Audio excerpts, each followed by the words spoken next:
शादी हुई अपने कज़न के साथ, एक बच्चे की माँ है। कभी दरबार छोड़ आता था मांगने के लिए, कभी गलत काम के लिए इसको उकसाता था कि मेरा नशा पूरा करने के लिए जो भी कर सकती है वो करो। मुझे जब मारता था कह रहा मैं शादी तेरे वास्ते इसलिए की थी मैंने कमा के देंगी, मगर मुझे नहीं पता था मेरी जिंदगी नरक बन जानी है। और उसके बाद फिर एक रॉन्ग नंबर आया मुझे दुबई। ऐसे ऐसे मैं आपके बारे में सब कुछ जानता हूँ, आप बहुत मजबूर लाचार हो, आपकी टांगे भी खराब है, मैं आपकी टांगों का इलाज करवाऊंगा, आप मुझसे शादी करो। मैं अपनी अम्मी से बात करवाई, कह रही थी है सानू सवाब होना है, असी तेरे नाल मेरा बेटा तेरे नाल शादी करेगा, तेन अपने पैरों पे खड़ी करेगा। तो दुबई से जैसे आया भाई को कॉल की, भाई उसको लेने गया, घर आया, भाई ने बोला चलो मजलिस पे चले, आज मजलिस हो रही है। वो बगैरत इंसान, उसका नाम नहीं मैं लेना चाहती, दरिंदा इंसान वॉशरूम के बहाने से आ गया घर में, मेरे दोनों हाथ पकड़ लिए उसने, दरिंदे की तरह मुझे नोचा, मेरे कपड़े उतार के मुझसे दूर फेंक दिए गए। जबरदस्ती उसने ज़िना की है, मैं आपको बता नहीं सकती। मेरे साथ इस टाइम शुबाना मौजूद है, पैदाइशी तौर पे डिसेबल है, शादी हुई अपने कज़न के साथ। कज़न नशा करता था, ये चीज़ बाद में पता चली। एक बच्चे की माँ है। 3 साल तक जिस तरह से इसने अपने कज़न के साथ ज़िंदगी गुजारी है शादी के बाद, वो इसका कहना है कि बस यही जानती है कि इसने किस तरह से गुजारी। कभी दरबार छोड़ आता था मांगने के लिए, कभी गलत काम के लिए इसको उकसाता था कि मेरा नशा पूरा करने के लिए जो भी कर सकती है वो करो। उस अलहदगी के बाद एक और आदमी इसकी ज़िंदगी में आता है जो दुबई का रहायशी है। यहाँ पर आता है, इसके साथ ज़्यादती करता है, शादी का झांसा देकर और चला जाता है। पुलिस अब पूरे मामले में क्या कार्रवाई कर रही है, शादी उसने इसके साथ क्यों नहीं की और इसके घर तक वो कैसे आया। शुबाना मुझे ये बताओ कि जो शादी हुई थी उसमें क्या मुश्किलात थी आपको जो आपकी डिवोर्स हो गई है। वो उसमें मेरा हस्बैंड मेरे साथ बिल्कुल सही सलूक नहीं करता था, मारता था, पीटता था, मैं चलने के काबिल नहीं थी, मुझे कह रहा जो मर्ज़ी करो। जब आपके शोहर ने आपको इसी हालत में कबूल किया था ना? हाँ, इसी हाल में कबूल किया था। पहले मुझे नहीं पता था उसका क्या इरादा था क्या नहीं। मुझे जब मारता था कह रहा मैं शादी तेरे वास्ते इसलिए की थी तो मैनू कमा के देंगी, तेनू इस तरह लोग बहुत कुछ वेख के देवेगा, मगर मुझे नहीं पता था मेरी ज़िंदगी नरक बन जानी है। बहुत मारता था, शायद मेरे अभी भी घुटनों पे निशान हो मारने के। मैं जैसे उसके साथ ज़िंदगी गुजार रही थी ना, वो मुझे पता, मेरे खुदा को पता। एक दिन मुझे दाता साहब छोड़ के आया, कह रहा यहाँ पे मांग में रोने लगी, मैं ये सब नहीं करूँगी। मैंने पहले कभी ऐसा नहीं किया। मुझे फिर वहाँ से घर लेके आके बहुत मारा, कह रहा तेरे नाल मैं शादी की थी तो मैंने पालेंगी। जब उसका नशा ख़त्म हो जाता तो मेरे बेटे को भी बहुत मारता था, छोटा सा होता था। एक दिन बेड के नीचे उसको फेंक दिया, उसका ऐसे नहीं जैसे खून नहीं सर से निकला, बहुत ज़्यादा उसको चोट लगी, पागल हो जाता था। पागलों की तरह हम दोनों माँ बेटे पे जुल्म करता था वो।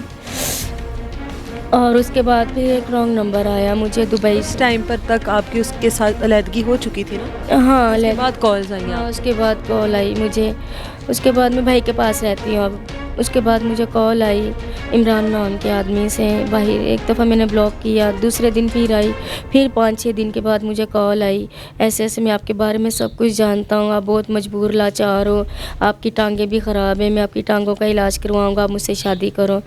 मैंने बोला मैं इन बातों पर यकीन नहीं करती भाई, मुझे तंग ना करें। फिर मुझे किया, उसने बोला तुम मुझ पर यकीन करो, अगर यकीन नहीं आता मैं अपने घर वालों से बात करवाता हूँ। उसने अपनी अम्मी से बात करवाई, कह रही थी है सानू सवाब होना है, असी तेरे नाल मेरा बेटा तेरे नाल शादी करेगा, तेन अपने पैरों पे खड़ी करेगा। मैंने अपने भाई को बताया सब बात जो भी थी। मैंने भाई को बोला ऐसे ऐसे मुझे कॉल आई है, ऐसे ऐसे। फिर भाई ने उससे बात की, जान पहचान हुई, हमारे रिश्तेदार नहीं थे आप इसके अलावा और भी कोई सोशल मीडिया ऐप वगैरह यूज़ करती हो जिस पर आप कोई इस तरह की चीज़ें वगैरह पोस्ट करती हो? नहीं, कुछ नहीं करती। मैं पढ़ी नहीं, मुझे नहीं चलाना आता कुछ भी। हाँ, मैं नहीं कुछ करती। तो उसने मुझे कॉल की, फिर उस भाई को मैंने बताया, भाई ने बोला ठीक है जब तू पाकिस्तान आएगा देखा जाएगा जो भी होगा। फिर एक दिन उसने भाई को कॉल की, मैं पाकिस्तान आ गया हूँ, तो अब मैंने घर आना, मेरे घर वाले भी आ आपको रहे ये हैं। यकीन था कि वो वाकई में दुबई से आया है? शायद वो पहले ही पाकिस्तान में भी। नहीं, दुबई का था, वो है दुबई कंट्री में था क्योंकि हाँ। तो दुबई से जैसे आया, भाई को कॉल की, भाई उसको लेने गया, घर आया, भाई ने बोला तुम्हारे घर वाले किधर हैं? कह रहे वो भी पीछे से आ रहे हैं, मैं सीधा आ गई, निकाह करके हम साथ इकट्ठे ही जाएंगे। तो भाई ने बोला ठीक है। रात भाई के साथ उसने गुजारी, दिन चढ़ा, भाई ने बोला कहाँ पहुँचे? उसने बोला आज शाम को बैठेंगे। क्या ठीक है चल। शाम को हो गई, भाई ने बोला चलो मजलिस पे चलें, आज मजलिस हो रही है।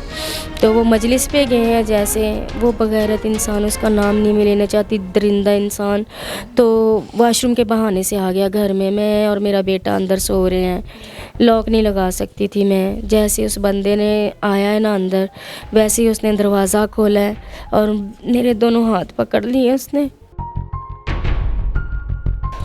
मेरे दोनों हाथ पकड़ लिए उसने उसने दरिंदे की तरह मुझे नोचा, मेरे कपड़े उतार के मुझसे दूर फेंक दिए गए। मेरे साथ बहुत ज़बरदस्ती उसने ज़िना की है, मैं आपको बता नहीं सकती। जब मैं चलाने की कोशिश करती मेरे मुंह पे थप्पड़े मारी। मेरा बेटा मेरे साथ था, वो उठ के रोने लग गया, मम्मा मम्मा। उसको भी उसने 2 थप्पड़े मारी, मेरे बेटे को भी। मेरा बेटा बहुत सहम गया था, डर गया था, वो छुप के, उसकी आवाज़ ही नहीं निकली, रोता गया, उसकी आवाज़ नहीं निकली। मैं मजबूर लाचार कुछ ना कर सकी, ना अपने आप को बचा सकी, ना मैं अपने बेटे को बचा सकी। आपकी उस टाइम पर उसने कोई तस्वीरें वीडियोस भी बनाई? मेरी बिल्कुल तस्वीरें बनाई हैं, वीडियो बनाई है बिना कपड़े की। मैंने उसने बोला किसी को बताओगे मैं वायरल कर दूंगा। मैंने अपने भाई को भी नहीं चला बताया। गया, उसके बाद आपका राब्ता उससे कब हुआ और आपने किसी को भी नहीं बताया कि ये सब कुछ? मैंने किसी को नहीं बताया, मैं अपनी इज्जत से डरती थी। मैं भाई को भी नहीं बताया? वो चला गया, उसके बाद फिर कितनी देर बाद राब्ता हुआ? 1 महीने के बाद मैंने उसको कॉल की, उसने नंबर बंद कर लिया। 1 महीने के बाद मैंने कॉल की उसको। मैंने बोला तू बहुत बड़ा बगैरत इंसान निकला, तुझे मेरी हाय लगेगी, अल्लाह पूछेगा तुझे। कह रहा जा जो तू करना ही कह ले, जो किसी ने दस नहीं दस ले, तेरी वीडियो में सारे आम सुटांगा। मैंने बोला तू वीडियो तो अब फेंक देगा, मैं भी कानून का सहारा फिर लूँगा। उसके बाद पुलिस अब क्या कार्रवाई कर रही है आपके साथ? पुलिस मेरी क्या कार्रवाई कर रही, मेरा पर्चा हुआ 6 महीने के बाद, अगर पकड़ा ही गया है 6 महीने के बाद, मैंने रोई कुरलाई थानों में जाती रही। अगर पकड़ा ही गया, मैडम रूबी सीरत इकबाल टाउन की मेरी इंचार्ज थी केस की, वो पकड़ के लाई। 2 दिन के बाद उसने मुझे कॉल कर दी, शबाना थाने आ। मैं थाने में चली गई, मुझे कह रही है, साथ ही मुझे अब उसने ऑफ़र रख दी, जो मैं बोलूँगी तो उन्हें जज के सामने वो कहना है। मैंने बोला अभी आप ही, मैं ऐसा कुछ नहीं कर सकती, मुझे इंसाफ चाहिए। कह रहे इंसाफ की? मैंने बोला मेरी इज़्ज़त का मालिक बने, मेरी इज़्ज़त इसने ख़राब की है, मेरी तस्वीरें बनाई हैं इसने, मुझसे शादी करे। क्या ये तुमसे शादी करेगा? मैं थाने में शादी करवाऊंगी।